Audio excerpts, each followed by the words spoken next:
Now, lifeadministration.com presents the Life Administration Podcast. Here are your hosts, Leslie Loftus and Ryan Taylor. Hello, everybody, and welcome to the Life Administration Podcast. My name is Ryan Taylor, and with me, as always, is... Leslie Loftus. I said my name this time. Congratulations. I set you up. I teased you up on that one. You did. Yeah. And who's this fine gentleman that we have with us today? This is my beloved. Otherwise referred to as the husband in bondage. Since we're stuck here, apparently I get to be the guest every week until we're released. He's the only guest we can get. He's the only one that's past quarantine. Also, we should probably warn everybody, no matter how many times we have told the 12-year-old who is playing Minecraft downstairs in the game room below the studio, she insists on yelling commentary up the stairs. I'll edit that out. Okay. We want to go there. I have a filter, clean up background noise. Okay, Gone. There we go. She's now offended. No, I know. She's going to be very upset about it. Very upset. Can we install that in our bedroom? Yeah, I think we can do that. All right, so today's episode is professional communications etiquette. And so as been established, you and I have not been in a brick and mortar in a long time. But Jim? we've got all the how to do a virtual office of any sort. We can tell you about that. But Well, once upon a time, I did work in a real office. The memory is fading. Yeah. But we're almost on week 3 at home. So when we almost on recorded week this. 4. Because we had spring break then. Oh, week 3. No, week 3. We're in week 3. We're in week 3. Right. We're in week 3. I'm only starting to crack up. So, Ryan, the term etiquette, it's important to start what that means. People think of Emily Post, lots of rules. Oh, no, it's an actually moment. Strange forks no one understands. Etiquette. 15th century. If he says actually, we're going back to the 15th. I'm only in the 18th century. All right, fine. Just deal. Simply, what it means at its most basic is patterns of behavior that are designed to facilitate whatever interaction you're having. In other words, it's designed to put people at their ease and make them comfortable in whatever social situation you're in, whether it's communication, whether it's a meeting, whether it's a dance, a dinner party. And not only comfortable, but so they can anticipate and they can react. Absolutely. Right. Yeah. It's by doing what's expected with respect to the mundane items, you allow your own personality, your own ideas to get better attention. So instead of being distracted by the fact, for example, that she's wearing peacock eyeshadow, they can go. I'm not. If you're listening, I'm not, but okay. Can't see it really well. It's there. I see it. It's a series of behaviors that are designed to facilitate what you're doing by taking a lot of uncertainty out of the equation. That's all it is. It's not. Okay. It's not being nice or polite. It's just doing things in a way that facilitate whatever it is. So it's almost like it's like the common denominator of like this is how everyone should sort of be acting in this particular situation. Right. Okay. I mean, go watch any episode of Downton Abbey where they're having a dinner party, which is like every one of them. But if you ever notice, they all sit down in a particular order. They spend a lot of time looking at what etiquette was with respect to, Edwardian era homes. And by having an order for everything, everyone knew what to do and when. Nobody had to stand around looking like lost sheep trying to figure out who sat down, right? Right. Well, and if anybody who's had a dinner party these days knows, okay, at this dinner party, are we going to go couples together? Or are we going to separate and go boy, girl across so one of the things that comes through at a informal dinner party is that we've got to figure out, okay, did you assign seats for us or do we have a certain place because that norm is gone. Absolutely. Right. And so we spend 10 minutes at the beginning. Right. We spend 10 minutes at the beginning of the meal trying to figure out where everybody's going to sit. Or trying to figure out how your children rearrange the place cards to amuse themselves. Yeah. Mm-hmm. That's happened before. It has. Anyway, so I have five rules. 5 rules. For oral and written communications. Let me start again. 5 rules for oral and written communications in the office. There's lots more, but here are 5 that I frequently share with some of the associates who work for me. And then for bonus life in the time of Corona, I have 5 rules for Zoom meetings. Yes, and we need them because it's ugly out there. Yes, much uglier than you really want to let on. Well, I mean, just a week ago, because we were going to record this a week ago, and so I kind of scripted out. Even 7 days ago, I did not have video conferences included. I had phones, email, and text messages. Generally, text messages don't, but okay. And those are the things. And then we were going to do some follow-up questions about professional communications. But within a week, everybody now knows about Zoom conference call meetings. We need some norms because, as we discussed in the last episode, it doesn't take very long to find all sorts of video conference fails all over the internet. Some of them are quite funny. The poor lady that went to the bathroom just forgot she was on a video conference, thought she was on an audio conference, muted it, and went to the bathroom. Yeah, lots of fails. She took the camera into the bathroom with her? But she took the computer in it because she wasn't thinking about it. She was just, Nice. she's thinking of an audio. She's thinking of a conference call and muted it. I'll And went to mute the it. bathroom. No one can hear you go pee, but everyone can see it. There needs to be like a Zoom Emmys, right? Yeah. Right. Seriously. Zoom fail Emmys. All right, so 5 rules. So let's go through those. Okay, All right. great. First one is that, yes, writing and talking are important, but thinking is more important. And it's always important to get this in the right order. Think first, then write or talk. You don't want to do it the other way around because then you go, oh, I can't believe I said that, right? So it's think first and... Or you could have taken 20 words, which you could have said in 10. Yes, that's shorter is better than longer, right? But yeah, so think before you write or talk. And it's not just a good idea. It's about understanding what it is you want to say. If you think and it doesn't have to be sitting down and writing out an outline. You can be walking down the hall or to your meeting or walking down the hall to your video conference. And you're like, okay, I'm going to meet with Leslie and we need to discuss the children's school schedule. And I really want to make the point that, I don't want them signing up for stuff that requires us to wander all over the city, At 5 o'clock. at 5 o'clock in the afternoon, Right. Something like that. But you need to be thinking far enough ahead that you've planned out what it is that you want to say, or if you're writing, what am I going to write? I like to do outlines. I'll write an outline in my email and then just fill it in. Or to get your main theme across so that you actually get the main theme across. Theme is point 3. Very good. Oh. We have been I like that Theme is point point of 3. yeah, no, I got but writing an outline in an email, that's actually something I never considered before and then just sort of going in and filling it in. I think a lot of times, at least when I was in the corporate world, you had the people that would just write these emails that would go on and on and on and it's almost like they misconstrued etiquette, so many pleases, so many thank you, so many how's your day going? I hope this The email happy finds you well. exclamation point. So I'm not being critical. So I put an exclamation point on it. And there is a salutation. There is some etiquette in writing it. Like asking how people are doing depending on whether it's a social email or a semi-business email or a business email. But organization matters, right? So you're going to do an outline, starting with, son, there is a sticky substance on the seat of the vehicle. 2, here's a list of sticky things that it better not be. 3, the next time I get into the vehicle, I really want to have that sticky stuff gone. 4, I'd prefer this didn't happen again. So you just organize it. Say, sticky, what? I have no idea what it is. WTF. Make it go. I wouldn't not recommend again. I mean, but you could apply this. Yes. It's amazing. It's the best thing I've ever heard. You'll never forget it. No, I will not. See? It's burned in there. Well done, Ben. Thanks. Yeah. And so second point is, I think this is really crucial. Ask yourself why. Why am I going in there to speak to this person or those people? Why am I writing this email? What's easy? Everyone has a what. We all know what we want to say. But if you don't ask yourself why, you don't really know how to communicate, right? You have to understand why it is you're writing, why it is you're speaking to them.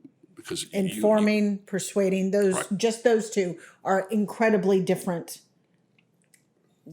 So give us 30 seconds on the difference between the two. Okay, well, if I'm just informing you, I need to tell you about how this meeting is going to go down. I'm going to use very different going to use different language. I'm probably going to be a bit more direct than if I'm trying to persuade you that I think this is how we should run. Okay, we've got a program that we're going to do. So I'm going to tell you, because we've already decided this is how the program's going to run. So I'm just going to give you bullet list of, we're going to do this, we're going to do this, we're going to do this. If I need to persuade you that this is how the program is going to run, I need to, I need to be a little bit softer, less direct with my language.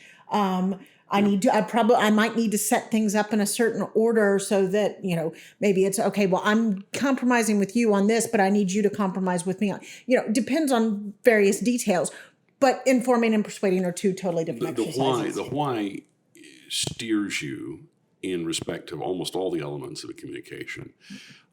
Why? I'm speaking to a person who is in authority over whatever it is I want to talk about, so I need to persuade them. Why am I talking to this person? Because the person below her said no to me, and I've got to go over his head. So that's right off the bat, I know how I need to pitch it, right? She's going to be defensive because she's protecting her underling. I need to persuade her because she's a person in authority, right?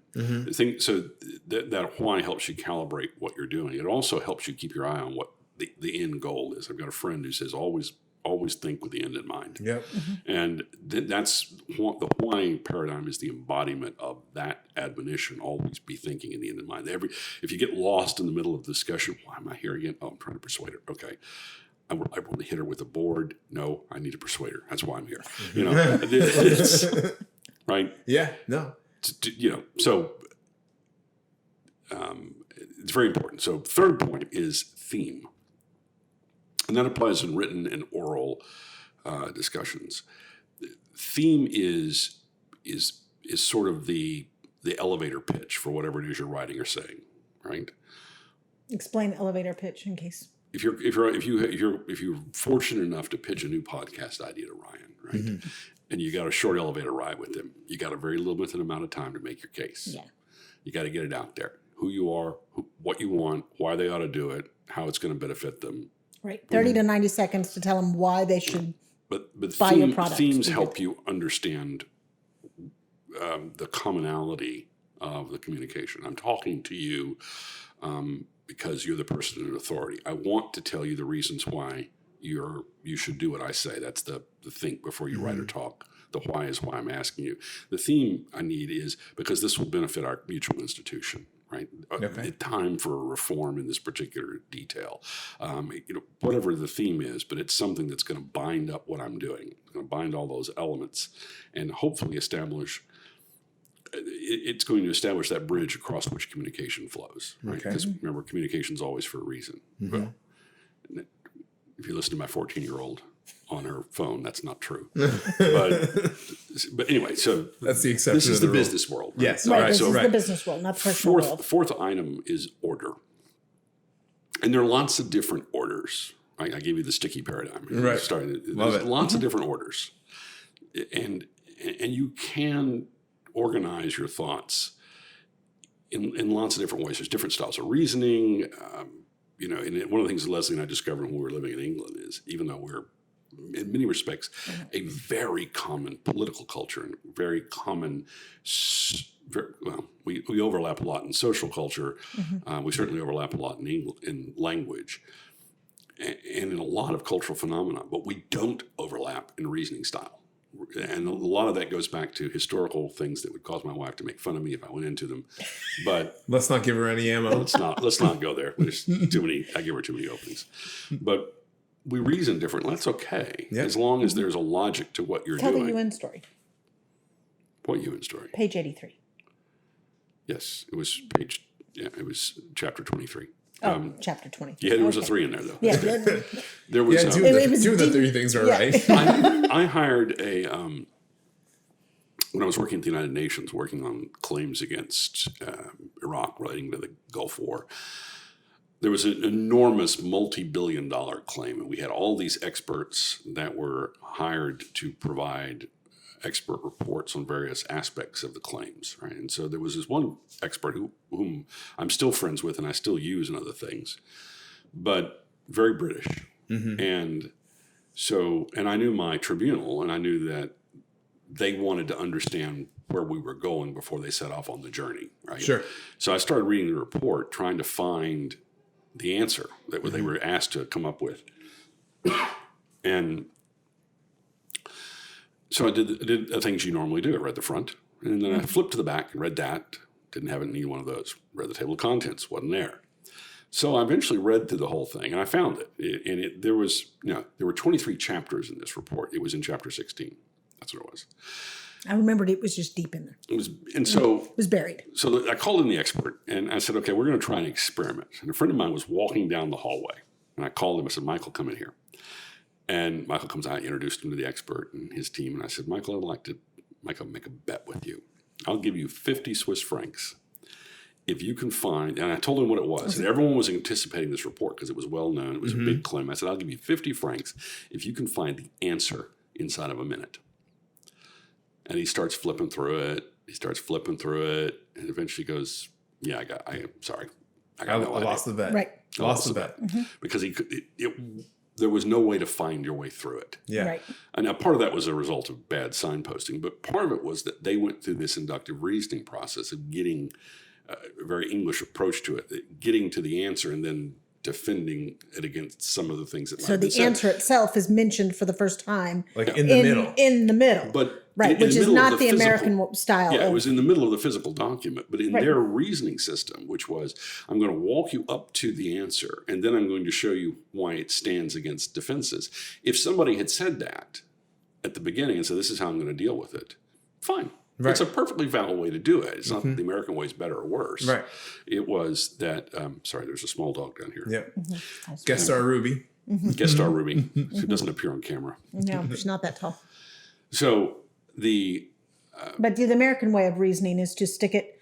well, in we the tell you what we're going introduction. to tell you. We tell you, then we tell you what we told you. Right. And that's fine too. But in order, and in order that you say to them, let me explain to you who's involved, why I think it's important that we have this other person involved in this, what they're going to bring to the party, why that's going to matter in the outcome, and why I think they're available to us.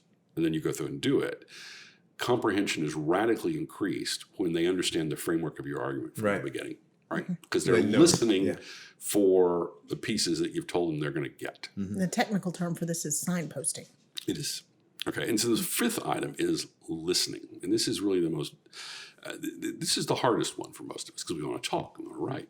But, you know, one of the things you learn as a lawyer when you're cross-examining is the most important part of the cross-examination is what comes after you shut up. You've got to listen to the answer. You don't just wait for your opportunity to give the next question. You've got to listen to the answer because you might get gold. Right. Or they might run on you like a silly rabbit. You got to bring them back. But you got to listen. And that's true in written communications. It's true in oral communications. It's harder to do orally because you're reacting in real time, right?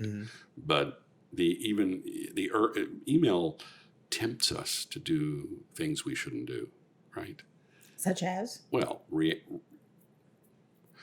ready, fire, aim. That's it. You took the words right out of my mouth. Such as, that's not right. Yeah, I probably shouldn't have used the F-bomb. Right? I mean, it's listening allows you to say, okay, they're missing my point on C, right? And I got to make that point. Listen, well, I understand where you're coming from, but can we see C again? But in order to self-modulate, you've got to really listen. So do you find, just thinking through different strategies, and I used these a little, email was pretty new when I was last using email for formal office communications. But I do this some in other professional communications and, in my virtual context. But if I have a really long or involved, because it doesn't necessarily have to be long, if I have a very involved or important email to send, I usually want to give it at least a few hours, preferably sleep on it. Oh, yeah. So, I mean, because it's one thing if you're just doing a quick, when are we going to have this meeting? Okay, well, we can do it. Some emails you can fire off quick. And wouldn't you say, timeline-wise, email, a 24-hour turnaround is general expectation? Well, I think it depends on the nature of the communication. Okay. But for most typical, unless you're like briefing something, And so you're giving a long, in-depth argument. I think it varies on the question. If the answer is, can I give you a call right now? Right. Right. If the question is, have you considered this issue, and it's a significant one, then you might say, I suppose 24 hours. I was always taught you didn't want to let the sun go down on your question, that any question you got before about 4 p.m. That's my profession more than anything else, though, I think. Okay. But I mean, so even if you kind of do the doctor's office thing, if you get a question before 4 o'clock, unless it requires a really in-depth answer, and then in that case, you might just say, look, that's going to require more time. So I'll get back to you with that on tomorrow. And that's perfectly acceptable. Right. But you're going to answer them before the end of the day. But that's part of listening, right? What's the urgency in the answer? What's the time involved? And one of the things that but even when you're replying, when you're eventually doing the final reply that has all your reasoning in it, you want it to see. You don't want to ready, fire, aim those. Yeah. Well, and one of the things that professional liability insurers tell lawyers is don't practice law by email if you can avoid it. Because, and for heaven's sakes, don't do it by text. I'm really big on try to keep text out of your professional life. Texts, because you're sitting there at your kid's soccer game, and somebody says, hey, do you think we're okay if we file that tomorrow? Yeah, it should be fine. And the limitations period ran that night at 11:59 p.m. That actually happened to somebody. And you're just like, wah, wah. That's not good. So, but listening is listening not just to how they say it, but to what they say. That person was sending a text asking for a professional legal opinion about the survival of a claim. Right. Right? And unless you're listening, with the end in mind, just like you should be designed thematically consistent with the end in mind. Unless you're listening in that way, in a deeper way, you'll miss stuff. And that's not conducive to that's not how texts are used. Hey, we're still on for lunch tomorrow. Even if I get a text from a client, I will almost invariably respond by email. There are a few that I know really basically well. you do a redirect. Yeah, I put it back. Here's the other thing I can imagine for law. For a lot of finance stuff and account, you also you might have some security issues.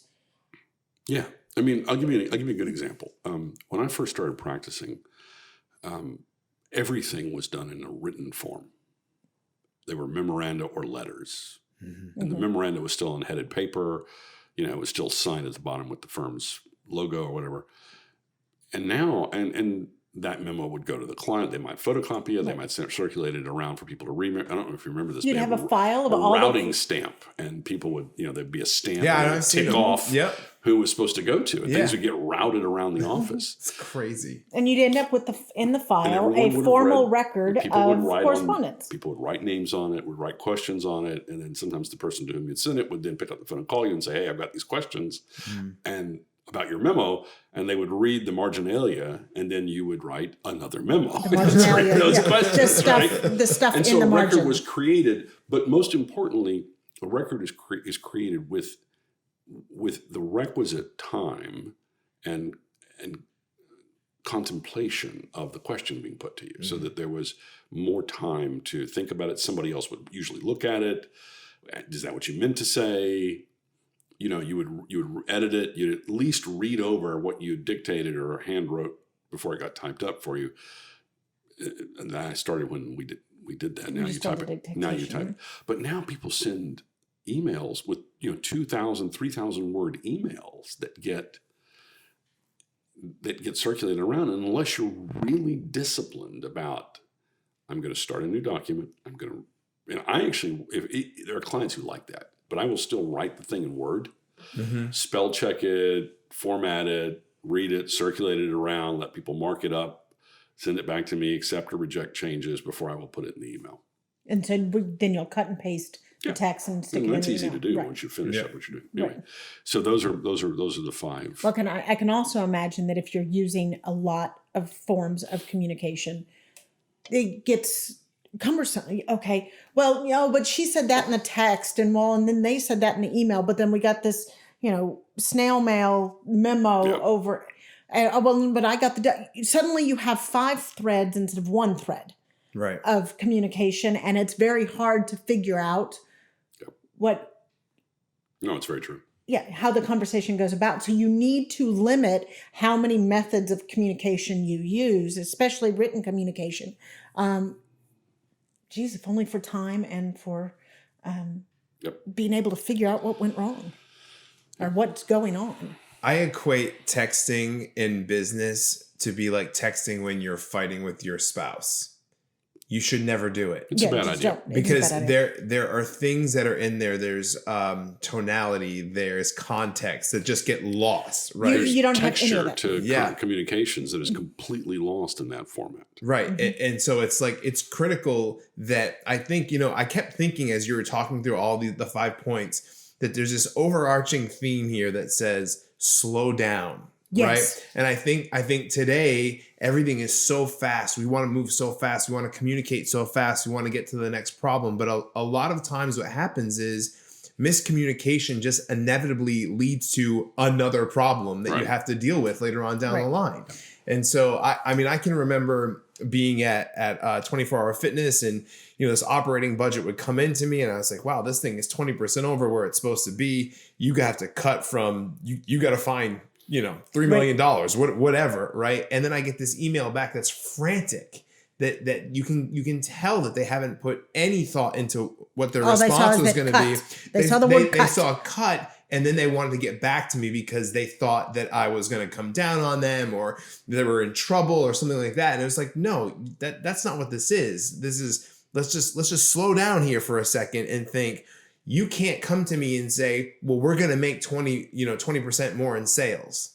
Well, no, we're not. Like, we're not going to have, double-digit growth year over year when the past 7 years we've had 7%. Like, and you're not all of a sudden going to make 20. Right. So that's not a viable solution. We need to come up with something different. And then bang, bang, bang, bang. And then the ready, aim, fire, boom, the whole thing. So ready, fire, aim. Yeah. Actually, yeah. Yeah. Back, strike that, reverse it. One of the reasons that I asked him about expectations of time on, okay, so you get an email, you're supposed to have it answered in about 20. And again, I think this comes through more in texting. Lots of people think, oh, well, I sent you a text. You're supposed to reply right back to me. Right away. And that little 3 jumping ellipses doesn't help because, well, didn't you see my text? Okay. One of the reasons I would like to see some time norms return around communications is so we can relax a bit. We remember, just because that person expects to have an answer in 5 minutes does not mean that I need to give that person an answer in 5 minutes. Every piece of communication that comes in does not get to monopolize and demand and set your schedule. What's that old, it's the plaque that people used to have all over offices and stuff. Your lack of planning is not my emergency. Mm-hmm. I mean, this is not exactly that, but people I sent you a communication. You need to answer me right now. And since it's an electronic communication, it seems very easy to do. So it's easy to fall into the idea of they should have answered me. Oh, shoot, I should have answered her. We need to slow down, especially in the professional context. Well, and the old paradigm, which you can have it fast, you can have it cheap, you can have it good. Pick 2. Right. You can't have all 3. That's right. Yeah. Yep. Anyway. All right, so now on to the bonus round. Yeah, bonus round, video communication. So there was this band that played at our wedding called the Recliners, which was a lounge band, and they did... they did lounge band covers. Did they play in recliners? No. No. For example, they did hard rock covers. Like, they lounge. covered Quiet Riot as a lounge. Okay. Like, Come on, Feel the Noise. Come on, Feel It's the one of my Noise. favorite songs of all time. As a lounge song. As a lounge song. Oh my gosh. It was awesome. Yeah, exactly. It was awesome. One of our favorite songs was Come As You Are. Mm-hmm. That's what you don't do in video conference. Just so we're clear. See, that one's going to stick with you too. Yeah. You're going to be here. This is one of Jim's. As you are. Yeah. This is one of Jim's communication techniques. Is if he gives it a I like to odd give it a cultural spin, right? Yeah. Anchor. then it sticks in your mind. Yeah, that's good. So anyway, Sticky substance. so all still with you. Isn't it? It's never leaving. It's You're never going to chuckle leaving. in the car on the way I home. am. I'm And you're going go to home. check your seats. So you got small kids. You I know. know, Yeah. you don't want mystery substance in there. All right. So first, of course, you have to do all the 5 above, right? Mm-hmm. But here's some things you need to pay attention in video conferences. And they are you, your space, your equipment, and a couple of other points I'll come to. Let's start with the first 3. So if you're visible, your dress, your posture, how you're oriented to the camera, where it is, no slouching, you don't want to lean real way back, how you look, you realize you're in someone's presence, even if it's a virtual presence. Right. So with my team, I might wear a t-shirt, but I will go put on a dress shirt and a tie if I'm going to be in a hearing. Sometimes I can put a jacket on. Now I might have cargo shorts on under the table because I'm a rebel. But whoa, I know, right? But generally not underwear. That's no, I generally do have underwear on. Excuse me, I'll be more specific. Generally not only underwear. That's a mistake I'm seeing come up a lot where people wearing pajama bottoms or boxer shorts. You're on more interesting video conferences than I am. Although, so we were recently on a video conference where a member of the Merry Band decided that it would be a good time to floss. I'm not sure why. No. Yes. No. I'm let me say, she gave herself a thorough cleaning. I think Boy, you're really in there, aren't you? I think people forget they're on video. Which is why if you go on to... Because you've turned it on mute, so it's really like... Go into Facebook, Instagram, and just do video conference bingo. And you will get a whole raft of bingo cards about aberrant behavior that takes place on video conferences because people think they're not... Nose picking. Oh, it's just... It grooming. blows my mind. It blows my mind. Uh-huh. So, yeah, exactly. So the second thing is sort of your space and your image. Like in this room here, if you didn't have this rug in here, if it wasn't slightly irregular shaped, and if there wasn't this giant wall of books over here, this would be acoustically incredibly live. Well, no, that's why we're up here, because it's low ceiling and we put the right, like we planned it. Yeah, I know, you know. Right, I would just point this out. And so you've got to prepare that space. And it's not just the sound, it's the light. Do you have lighting in the right place? Are you sitting in the right place? 2 extra lights here, yeah. Relevant to your camera. Do you have control over external sounds and external visitors, which has been a real problem the last couple of weeks because everyone's met the Wolfhound now. Everybody's met the Wolfhound. So the Wolfhound likes to come in and be part of conferences. Yes. And when she pops up on screen, people are like, what is that? Right? I said, oh, no, it's just my horse. She wanders through periodically.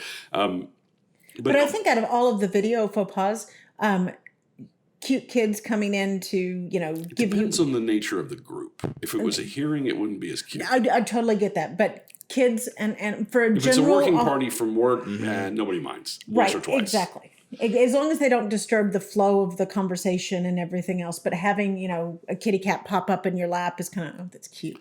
Well, cat, and so everyone's seen the British newscaster whose son kept coming in while he was talking about some horrifying disease. Absolutely. So yesterday on a video conference, one of my colleagues in London who is sequestered at his home and has 2 small children, his son opened the door and came in, and he made enough noise that my colleague heard him, and he said, excuse me, got up. I said, okay, Daddy's on the call now. You need to wait outside. So but I want to hear. You got to wait outside. So he closes the door. So he comes and sits down. Kid's smart. He worked out that the sound gave him away. So he opens the door, and his head appears around the corner. And it takes a couple of minutes for everybody on the call to start chuckling. And, my friend's going on, and all of a sudden he goes, he's here, isn't he? And so he turns around and he shuts the door.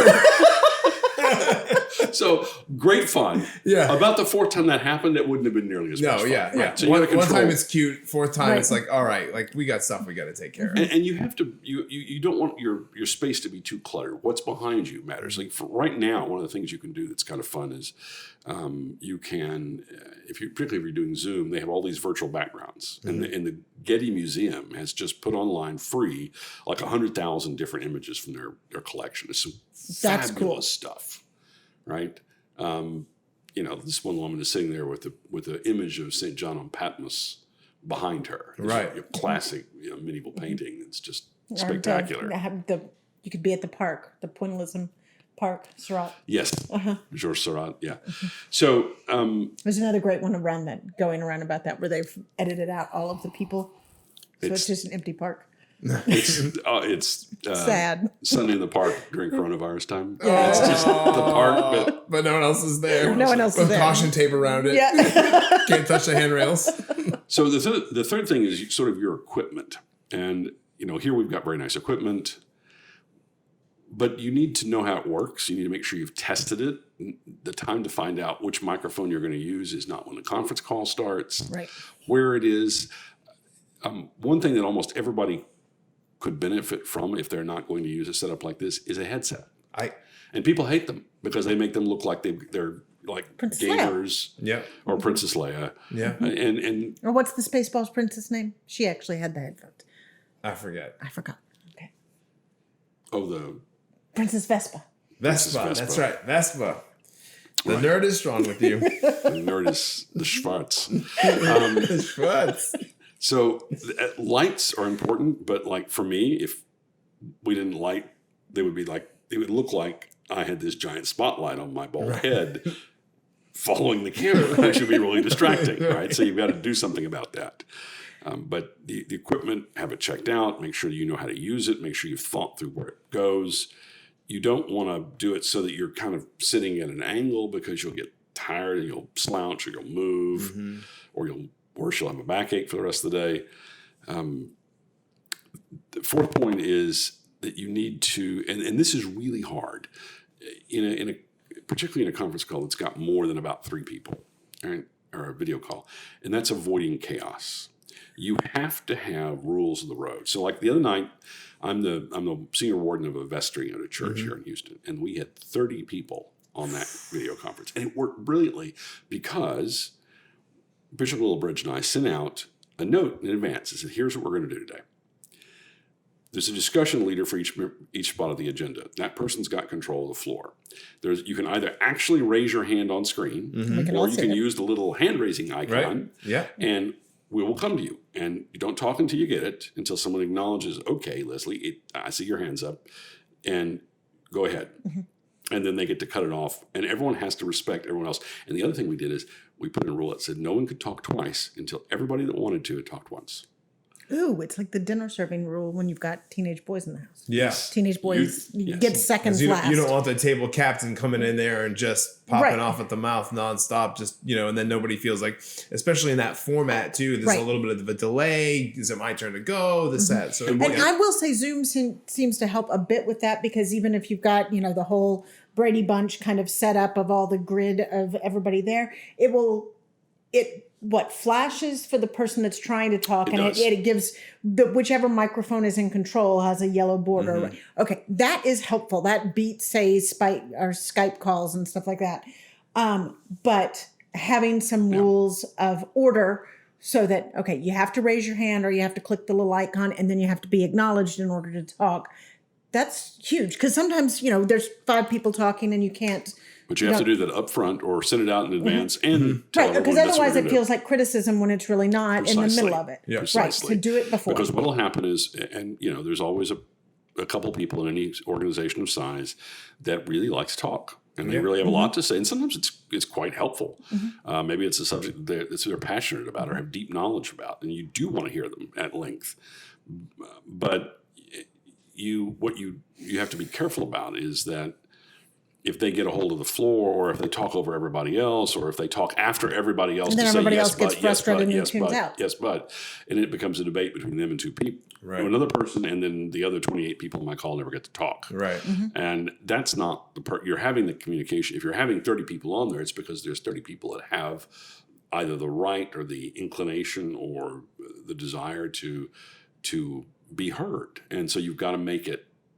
You have to come up with a way that's equitable and it doesn't get mooted as criticism, because it'll come up after the first person starts talking, right? So the last one was that agendas and moderators are your friends, right? And that's a tough role. But an agenda and time, we're going to try to be on for this length of time. This is our agenda. These are the leaders for each of the agenda items, right?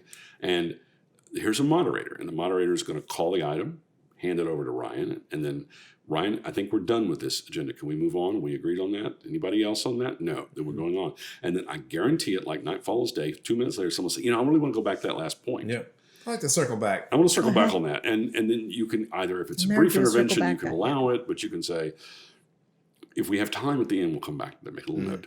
But a moderator is essential in any. You don't need it in a 4 or 5 person call. No. But once you get up into half a dozen or more, you need somebody. Someone has got to, play, air traffic controller on who gets to talk and whether we're still on track. And it has to be somebody who can do it deftly without being in people's faces. Right. He's very matter of fact about it. And so one of the things that really works well is that almost all of these facilities, Zoom, Blue Jeans, Skype, there's a bunch of them now, they all give hosts the ability to mute everybody. Yes. Mm-hmm. And that should be used with some regularity. Wouldn't you say that's normal when you're coming on? If you're on a conference call of more than, say, 4 people, you should generally come in and plan to be muted unless you were speaking. Well, and what we did, and one of the other rules we put on there, in addition to everything I listed earlier, is everyone will be on mute. When you're recognized, I will take you off mute. Now, I actually shared the host duties with 2 other people. Mm-hmm. You can make Zoom was good because I could have 2 people be hosts or 3 people be hosts. So there were 3 people who could take you off mute. So, but we aren't taking you off mute until you've been recognized. And that really prevented a lot of cacophony. Mm-hmm. Right. So, well, and then also there's just background noise because, we have, like we said, we have the girl downstairs and Ryan, he's going to #fix it in post like he always does. He's going to take out the background noise. In a phone conference or in a video conference, you don't have the option to do that. And there is a lot of, goodness gracious, y'all heard mailman comes to the door. The dogs go nuts. You don't want that noise coming in on your video conference call. No, I keep things on mute even when they're, I'm very diligent about staying on mute myself unless I know I need to talk. Because I just if only for the background noise. So I want to just share this because it wouldn't be a life administration podcast if I didn't bring up a story about my wife. So here we go. Right? She's wonderful. She is in isolation with a 3-year-old that can't go anywhere or do anything. So like, I would have been totally calm, right? Absolutely. Yeah. No, I got a text from her earlier today that said, because my daughter's fourth birthday is on Monday. And she said, it's going to be thunderstorming. I need you to come up with a list of things to do to make this day special that we can figure out. And indoor water balloon fight?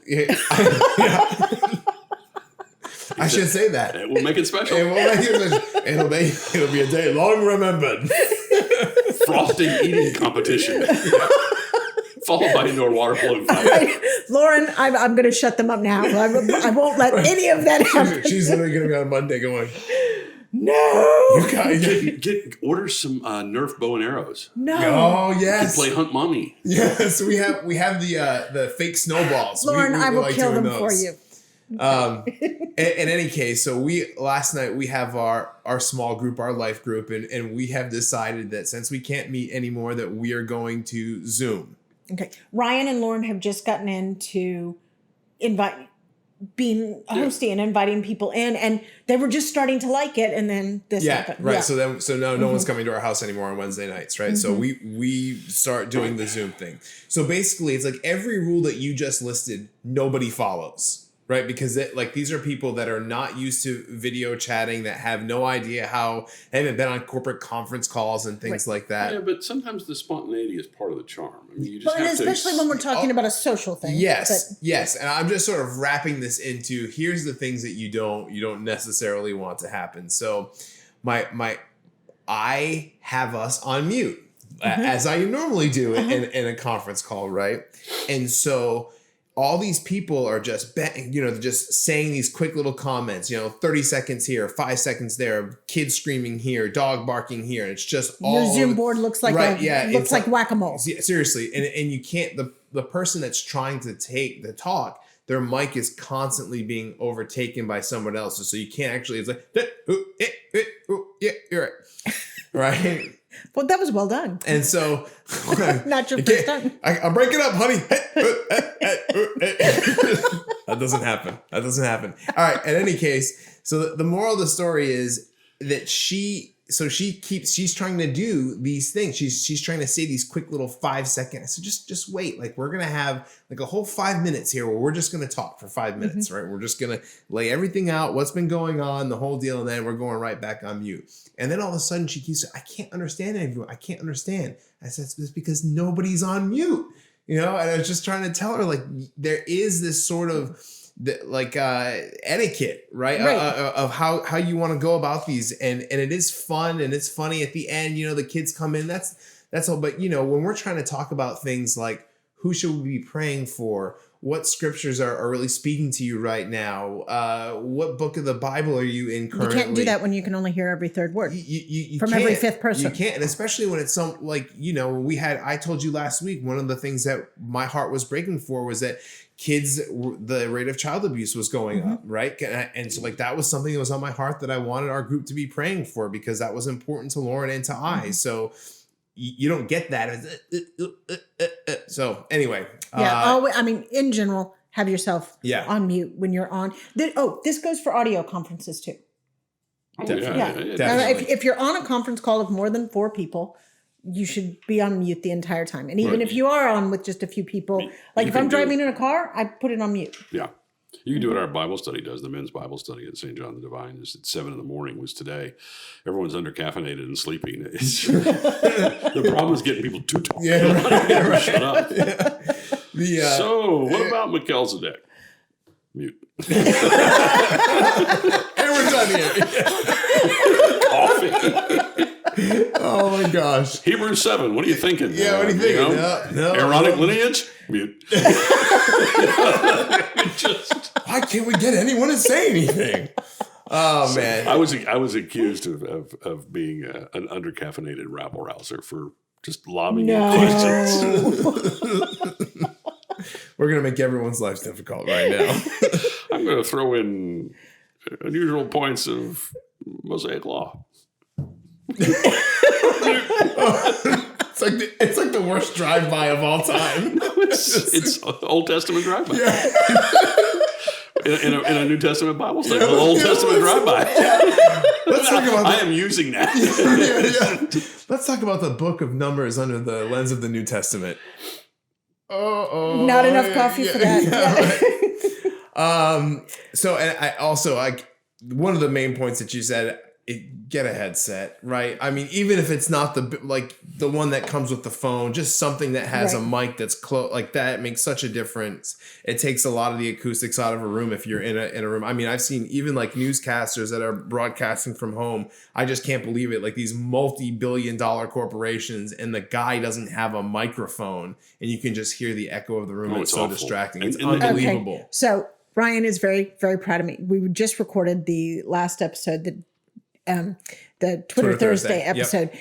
And at the end, we've started using my iPhone because now we've got a new app for it. Anyway, saved us having to buy another camera. Yes. But we have a separate audio. Mics, we have a separate audio. Anyway, he was putting up the video to show me as I was going downstairs to get him that we were ready to do the next one. And I'm like, that's disgusting. I'm like, that looks great, but is that the audio? He's like, no, that's just the iPhone audio. Okay, and if I can hear it, because I'm not the person that can hear, we've got surround sound to this, and Ryan's like, yes, she's a convert. And it's episode true. 4, you would have had no idea. Yeah. Okay, in any case. I definitely should have done that on video, get the hand motions. 50 minutes. So we're a 45-minute podcast. Yep. That's just the way it goes. And we can tack on the extra 5 minutes right now because, what else are you going to be doing? Yeah, exactly. He's going to edit out that sticky stuff on the seat. No, I was down to 45 minutes right there. No, I'm putting that first. I'm going to put it first and last and in the middle. Make sure that we're signposting all to the sticky stuff. All right. Should we have our captured guest on again soon? Yes, Yeah, we should. Because we're stuck here for the We're duration. stuck here for another month, so and he's my the only gosh. guest we can get. All right, so let's do the shilling. Shilling? The shilling. Not Austrian unit of currency? The selling of all the things. Here's where people Merchandising. Can find it. Can't. You got some swag? If you are listening to us on Google Play, I can't do it, Spotify or iTunes, my cheeks literally feel like they're going to collapse upon themselves. Google Play, Spotify, or iTunes. you are evil. Give us a 5-star rating. Give a thumbs up. Hit the like button. You guys know what to do, all the things. If you're on YouTube, click the subscribe button. Leave a comment. You can find me at Ryan Talon on Twitter, TAILLON. Leslie, where can people find you? I'm at Leslie Right Loftus. here.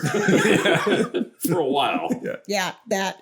I'm at Leslie Loftus Text, TX on Twitter. I run the announcements and such on Instagram at Life Administration. And I do the show notes on Pinterest at Life. I'm also blogging a diary. Yes. On the blog. website. Oh, yeah. Sorry, babe. Yeah. That's good. Cool. Why do they have to go to 3 different places to see the podcast and the show notes? It's 3 different formats. 3 different formats. Oh, so they're all everywhere. Yeah, they're all it's everywhere. just anywhere that you can get any podcast or any, Yeah. like, we're If there. you want, right. If you want everything, lifeadministration.com. Right. That's where everything lives. But anyhow, but you, where can we find you? Right Twitter. here. Give them your Twitter In the handle. office/prison. Time to take him out again.